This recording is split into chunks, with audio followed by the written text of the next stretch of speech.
ఆదివాసీలపై జరుగుతున్న దాడులు, ఆదివాసీల హక్కులు, విధ్వంసం, వాళ్ళ పోరాటానికి సంబంధించినది నిన్న ఉదయం నుంచి జరుగుతుంది. అసలు నిన్నటి నుండి వాళ్ళ బాధ, ఆవేదన, వాళ్ళ పోరాటాలు, వాళ్ళ మీద జరుగుతున్న దాడుల గురించి వింటుంటే, ముఖ్యంగా ఇప్పుడు సోనేశ్వరి మాట్లాడింది, అంతకుముందు రఘు మాట్లాడారు. అసలు ఏం మాట్లాడాలి, ఎట్లా మాట్లాడాలి, అవి వింటుంటే ఆపరేషన్ కగార్ ప్రారంభమైన నుంచి బస్తర్ ప్రాంతంలో జరుగుతున్న దాడులు, ఛత్తీస్గఢ్ ప్రాంతంలో జరుగుతున్న హత్య, మారణకాండ, అవి వింటుంటేనే మనసు కలిచివేస్తోంది. వాళ్ళ ఆవేదన గురించి ఎంత మాట్లాడినా సరిపోదు. అసలు వాళ్ళు మాట్లాడినాక మనం మాట్లాడేది నథింగ్ అనిపిస్తుంది నాకు. వాళ్ళ జీవితం ఇప్పుడే సోనేశ్వరి చెప్పింది. అక్కడ ఆదివాసీ మహిళలకి 4 వాళ్ళ జీవితంలో కనిపించే అంశాలు 4. 1 అత్యాచారం, 2 మృత్యువు, 3 జైలు, 4 సరెండర్, లొంగుబాటు.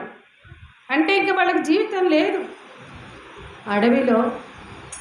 అడవిలో కలిసిపోయి అడవి బిడ్డలు, పాపం పుణ్యం ప్రపంచ మార్గం ఎరగని ఆ తల్లులు, అసలు ప్రపంచానికి దూరంగా కుట్రలు, కార్పణ్యాలు, కక్షలకు దూరంగా బతుకుతున్నటువంటి వాళ్ళు ఈ 4 మాత్రమే జీవితం చేసుకుని బతుకుతున్నారు. అంటే ఇంత పెద్ద దేశంలో ఎంతో గొప్ప సంస్కృతి ఉంది అని చెప్పి మురిసిపోతున్నటువంటి ఈ దేశంలో సమాజం ఏమైపోయింది, మనుషులు ఏమైపోయారు,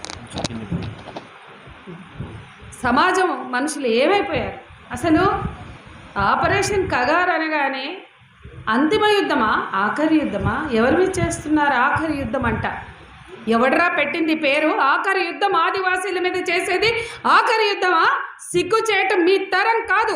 బ్రిటిష్ వాళ్ళ నుండి ఇప్పటి వరకు ఆదివాసీలు తమ హక్కుల కోసం పోరాడుతున్నారు. జల్ జంగల్ జీవన్ ఇజ్జత్ హమారా అని పోరాడుతున్న ఆదివాసీలపై ఆఖరి యుద్ధం నువ్వు చేయలేవు. నీలాంటి నియంతలు రాలిపోతారు, కానీ ఆఖరి యుద్ధం అనేది లేదు అనేది కూడా చెప్పదలుచుకున్నాం. ఈ సమాజం నుంచి, మైదాన ప్రాంతాల నుంచి ఆ మెసేజ్ ఇవ్వడమే మనందరి బాధ్యత. ఆ మద్దతు ఇవ్వడమే మనందరి బాధ్యత. పోరాటం వాళ్ళు చేస్తున్నారు.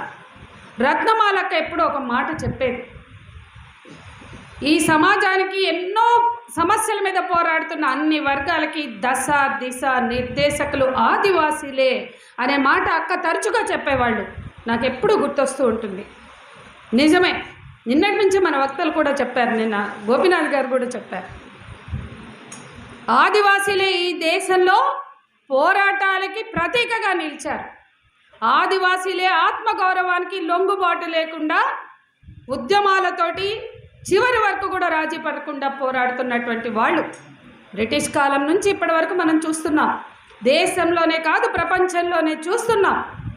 ఆనాడు రెడ్ ఇండియన్స్ మీద ఊచకోతకి సాగించడానికి పెట్టుకున్న పేరే, ఆనాడు రూజ్వెల్ట్ ఆదివాసీలను ఊచకోత చేయడానికి ఆపరేషన్ గ్రీన్ హంట్ అని పెడితే, అక్కడ ఉన్న ఆదివాసీలు తమ హక్కుల కోసం పోరాడుతున్న ఆదివాసీలని అమెరికాలో, ఇవాళ ప్రపంచంలోనే భూతల స్వర్గం, అమెరికాకి పోకపోతే జిందగీ బర్బాద్ అనుకునేటువంటి ఆ దేశంలో ఉన్న రక్త చరిత్ర ఆదివాసీల ఊచకోతే. ఆ ఆదివాసీలను ఊచకోత కోయడానికి పెట్టుకున్న పేరే ఆపరేషన్ గ్రీన్ హంట్. రూజ్వెల్ట్ గారు పెడితే ఆ పేరు తెచ్చి ఈ దేశ సార్వభౌమాధికారం, దేశ సంస్కృతి, దేశము పత్తికట్ట మన్ను మశానం అని మాట్లాడే పాలకులు ఆ పేర్లు తీసుకొచ్చి ఇవాళ ఇక్కడ ఊచకోతలు సాగిస్తున్నారు. ఈ దేశ ప్రజల సార్వభౌమాధికారం ఎన్నడూ విలగొట్టదు.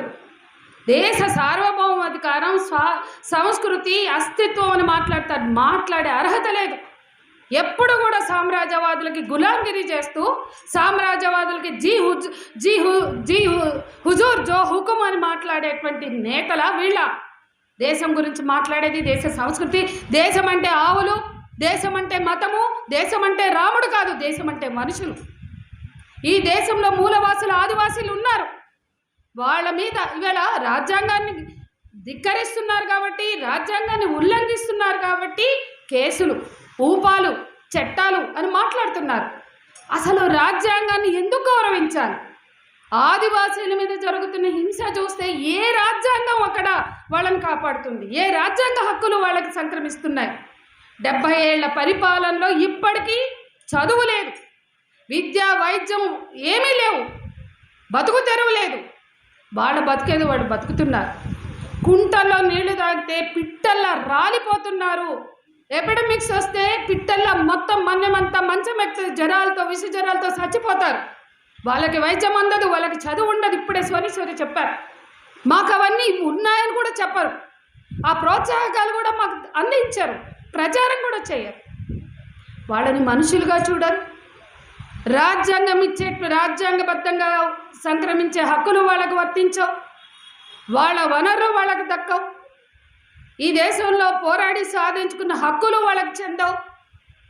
5th షెడ్యూల్, 6th షెడ్యూల్ వాళ్ళకి ఇచ్చినటువంటి హామీలు, సంక్రమించినటువంటి హక్కులు, చట్టాలు ఏమీ అమలు కావు.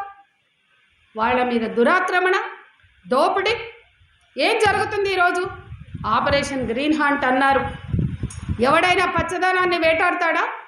పచ్చదనాన్ని వేటాడడం ఎందుకోసం అంటే, ఆ పచ్చదనం కింద, ఆ ఆదివాసీల కాళ్ళ కింద ఉన్న ట్రెజర్ని, నిధులని దోచి వెళ్ళడానికే కదా. ఆ ట్రెజర్ హంట్ కోసమే కదా, ఆ ఖనిజ వేట కోసమే కదా ఈ పచ్చదనం వేట. ఈ గ్రీన్ హంట్ అంతా పచ్చదనం కోసం వేట, ఆ ఖనిజ సంపద కోసమే కదా. దానికి అడ్డొస్తున్నారు అని కదా రెడ్ హంట్ చేస్తున్నారు. ఈ ఎర్రదనం వేట, ఈ పచ్చదనం వేట, ఆ ఖనిజ సంపదల వేట కోసమే కదా ఈ ట్రెజర్ హంట్. అంటే మీరు ఎర్రదనాన్ని వేటాడుతున్నారు అంటే వాళ్ళు విధ్వంసం చేస్తున్నారు, వాళ్ళు హక్కులని ఉల్లంఘిస్తున్నారు అంటారు. నిన్నటి నుంచి అందరూ మాట్లాడారు. మేము ఆదివాసీలం, మేము మా బతుకుతున్నాం, అడవిని నమ్ముకుని మేము బతుకుతున్నాం, మా బతుకు మమ్మల్ని బతకనివ్వండి అంటే సోని చాలా స్పష్టంగా చెప్పింది. ఇప్పటికి 10 సార్లు తను మాట్లాడుతుంటే విన్నాం. మావోయిస్టుల పేరుతోటి, నక్సల్స్ పేరుతోటి మమ్మల్ని హింసించడం మానండి అని మాత్రమే మేము అడుగుతున్నాం. నక్సల్ పేరుతోటి అక్కడ జరుగుతున్న విధ్వంసాన్ని ఆపండి, అక్కడ జరుగుతున్న మారణకాండను ఆపండి, అక్కడ జరుగుతున్న హింసను ఆపండి, అత్యాచారాలను ఆపండి అని మేము అడుగుతున్నామని ఇప్పటికీ ఆమె చాలాసార్లు మాట్లాడింది. ఇదే హైదరాబాద్లో 10వసారి మాట్లాడి. అసలు ఇవాళ హక్కుల ఉద్యమాలు ఘోషిస్తున్నాయి. మొత్తం దేశంలో ఇంతో అంతో బుద్ధిజీవులు అన్న వాళ్ళు అందరూ కూడా ఆదివాసుల మీద జరుగుతున్నటువంటి దారుణాలని ఖండిస్తున్నారు.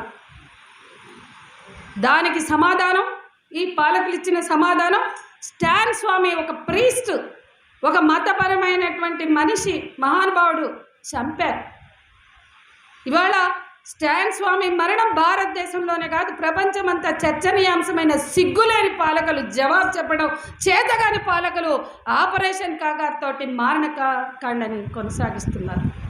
బస్తర్లో జనవరి 1 నుండి ప్రారంభమైనటువంటి ఆపరేషన్ కగార్, ఈ సోకాళ్ళ ఆఖరి యుద్ధం, ఎప్పటికీ యుద్ధం జరుగుతుందేమో కానీ ఆఖరి యుద్ధం అని చెప్తున్నారంటే అమిత్ షా హామీ ఇస్తున్నాడు.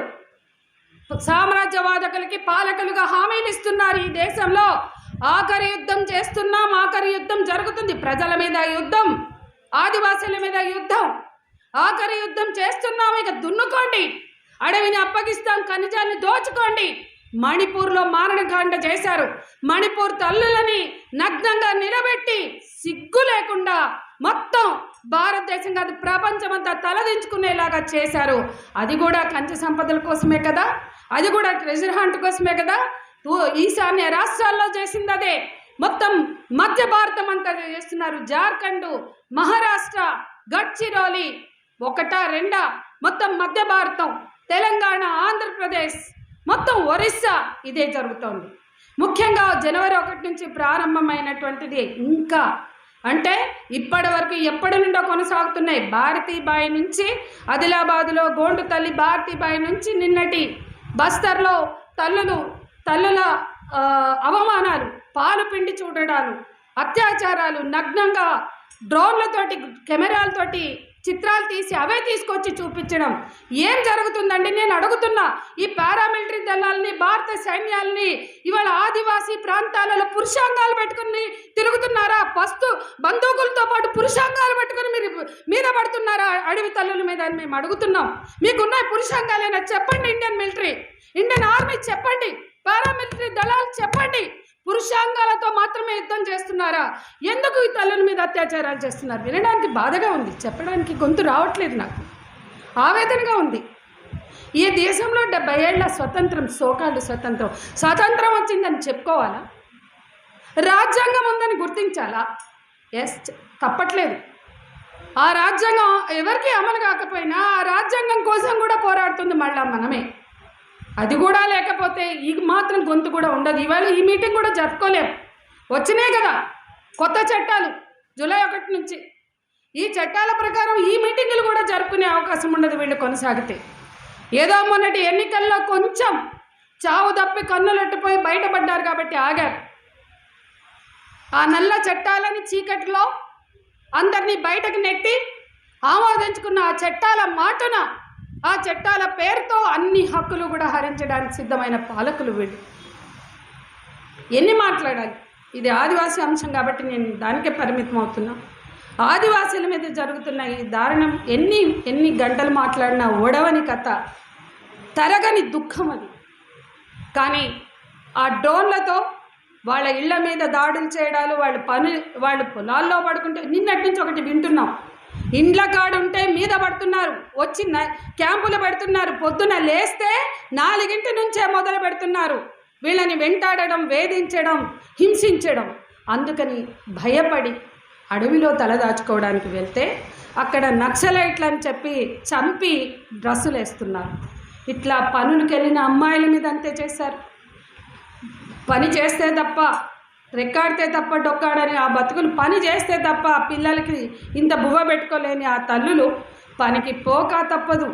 పనికి వెళ్తే ఎప్పుడు నక్సలైట్లుగా గుర్తింపబడతామో, ఎప్పుడు ఎన్కౌంటర్లకు బలవుతామో, లేదా ఎప్పుడు అత్యాచారాలకు బలవుతామో తెలియదు. అట్లా అని ఇంట్లో ఉంటే భద్రత లేదు, అడవిలోకి పోతే భద్రత లేదు, పొలంలోకి వెళ్తే భద్రత లేదు. ఎక్కడ ఉండాలండి? అడవి ఒక జైలుగా మారింది. నిన్నటి దాకా కాశ్మీర్ ఒక జైలు, బహిరంగ జైలు, ఇవాళ అడవి ఒక బహిరంగ జైలు అయిపోయింది. ఆదివాసీలు బస్తరా, ఒరిస్సానా, జార్ఖండా ఏదన్నా కావచ్చండి, ఇవన్నీ అడవుల జైళ్ళ. సోనేశ్వరి చెప్తున్నారు అక్కడ అసలు మాకు ఎక్కడికి వెళ్ళాలా అంటే, మాకు చదువు ఇవ్వండి, మాకు వైద్యం ఇవ్వండి, మాకు కనీస వసతులు ఇవ్వండి అని అడగాల్సిన వాళ్ళు మమ్మల్ని శ్వాస పీల్చుకోనివ్వండి. ఎంత ఆశ్చర్యం! అడవిలో ఉండి మమ్మల్ని ఊపిరి పీల్చుకోనివ్వండి, శ్వాస పీల్చుకోనివ్వండి అని అడుగుతున్నారు వాళ్ళు. ఇంకా అసలు మనం ఏ స్థాయిలో మనం హక్కుల గురించి మాట్లాడడం? మనుషులా కాదా? భారత ప్రభుత్వం, భారత పాలకులు వీళ్ళని మనుషులుగా గుర్తించట్లేదా? అతను రఘు చెప్తున్నాడు, జాన్వర్క తరహా. అంటే ఏవేవో పులులు లేకపోతే వస్తే ఎట్లా పారిపోతామో మేము అట్లా వీళ్ళని పోలీసులను చూసి పారిపోతున్నాం అని చెప్తున్నాడు రఘు. అంటే వీళ్ళు అసలు ఎందుకు అడవిలోకి పోతున్నారు? బార్డర్లలో ఉండాల్సిన సెక్యూరిటీ ఫోర్స్, భద్రతా దళాలు అడవి మధ్యలో ఏం పని, ఏం దిగడానికి ఉన్నాయండి? బార్డర్ ఫోర్సెస్ అసలు మెజారిటీ బడ్జెట్ వీళ్ళకి తగలబెడతారు సైన్యానికి. మొత్తం పారామిలిటరీ దళాలు రకరకాల పేర్లు, కోబ్రాలని ఇంకోటని పెట్టుకొని వీళ్ళందరూ బార్డర్లలో ఉండాల్సిన భద్రత.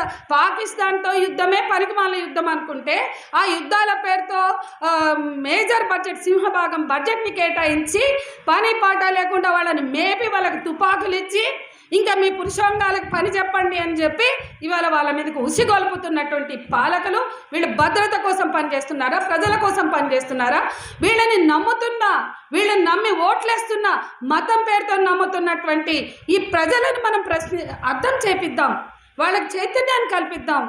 ఈ ఆదివాసుల గురించి మనం మాట్లాడుకుంటే కాదు, మైదాన ప్రాంతాల్లో ఉన్న ప్రజల బుర్రల్లో కొంచెమైనా చర్చ పెడదాం. ఎందుకు ఓట్లేస్తున్నారు? ఏ అయోధ్యలో మీరు రాముడిని ప్రతిష్ఠించారో, బాలరాముడిని పాక్కుంటా తీసుకుపోయి ఆడ పట్టిండ్రో, ఆ అయోధ్యలో జనరల్ సీట్లో ఒక దళితుడు ఓడించాడు. ఒక దళితుడు అక్కడున్న ఠాకూర్ని ఓడించాడు. ఆర్ఎస్ఎస్ బీజేపీ క్యాండిడేట్ని రాముడిని ప్రతిష్ఠిస్తే ఆ రాముడి అక్షంతలు ఊరూరా జల్లిండ్రు, దేశమంతా జల్లిండ్రు. కానీ ఆ అక్షంతలు జల్లి దేశమంతా మతాన్ని రాముడిని బతికించినామన్నారు. కానీ అయోధ్యలో రాముడిని చంపింది మీరే. అతను ఎవడో రాశాడు, రాముడు అంటే ఇల్లు గుడి వదిలేసి అయోధ్యను వదిలేసి ఎక్కడో పోయిండంట. అక్కడ బ్రిడ్జి కట్టిండు కదా, శ్రీలంక రామేశ్వరం బ్రిడ్జి, ఆడబడి తిరుగుతూ ఉండంట. సీత అంట హనుమంతుడిని, రాముడు కనిపిస్తలేడు, ఎక్కడికో వెళ్ళిపోయిండు, నాకు బాధ అవుతుంది, ఎత్తుకుని తీసుకురా అంటే ఎత్కంగా ఆడ దొరికిండంట రామేశ్వరం బ్రిడ్జి కాడ. పిచ్చోళ్ళ తిరుగుతున్నాడంట. ఏంటంటే నన్ను దేవుణ్ణి చేసి నన్ను భ్రష్టు పట్టించి దేశమంతా కూడా నా పేరుతో వీళ్ళు చేస్తున్నది నేను తట్టుకోలేకుండా అన్నానని ఒక అతను ఎవరో రైటర్ రాస్తే ఎక్కడో చదివాను నేను. అంటే దేవుడు ఉంటే దేవుడే బాధపడే పరిస్థితిలో ఇవాళ వల్గరైజ్ చేసి మతాన్ని రాజకీయం చేసి హింసిస్తూ ఈ దేశంలో చేస్తున్న విధ్వంసాన్ని, ముఖ్యంగా ఆదివాసీల మీద జరుగుతున్న విధ్వంసాన్ని, మారణ కాండని, దారుణాన్ని మనసున్న ప్రతి మనిషి, ప్రతి బుద్ధిజీవి ప్రశ్నించాలి, చర్చించాలి, ఆలోచించాలి.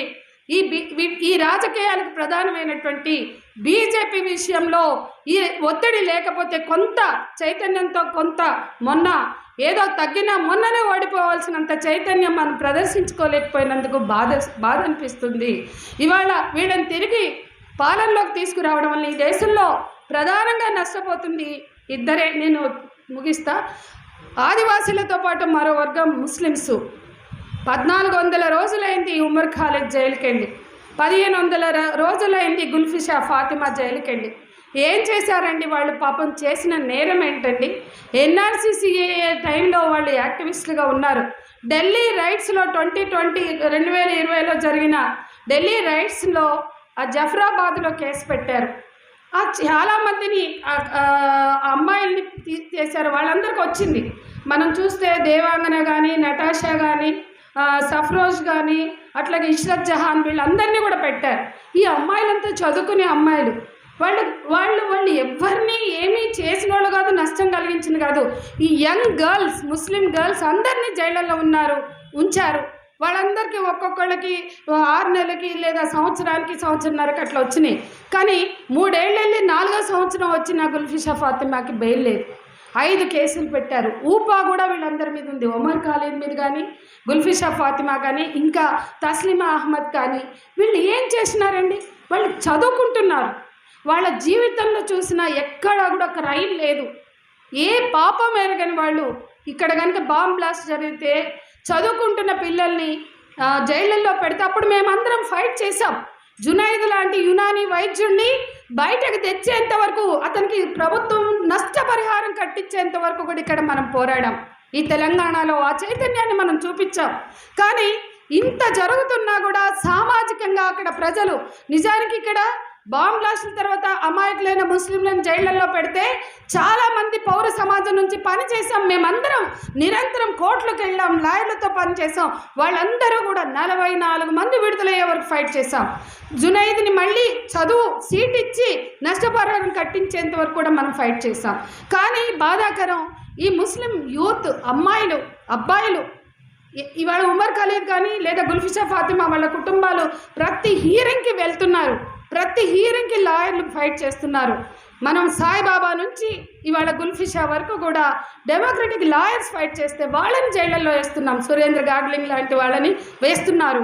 ఇట్లాంటి స్థితిలో అసలు రాజ్యాంగ హక్కుల కోసం మనం మాట్లాడుతుంటే, మనం పోరాడుతుంటే, రాజ్యాంగాన్ని ఖాతరు చేయకుండా పాలకులు వస్తుంటే, ఇవాళ మైనారిటీల మీద జరుగుతున్న దాడులు కానీ, వాళ్ళ పట్ల సాగుతున్న మానవ హక్కుల ఉల్లంఘన కానీ, ఆదివాసీల పట్ల సాగుతున్న మానవ హక్కుల ఉల్లంఘన కానీ ఇది అక్కడితో ఆగదు.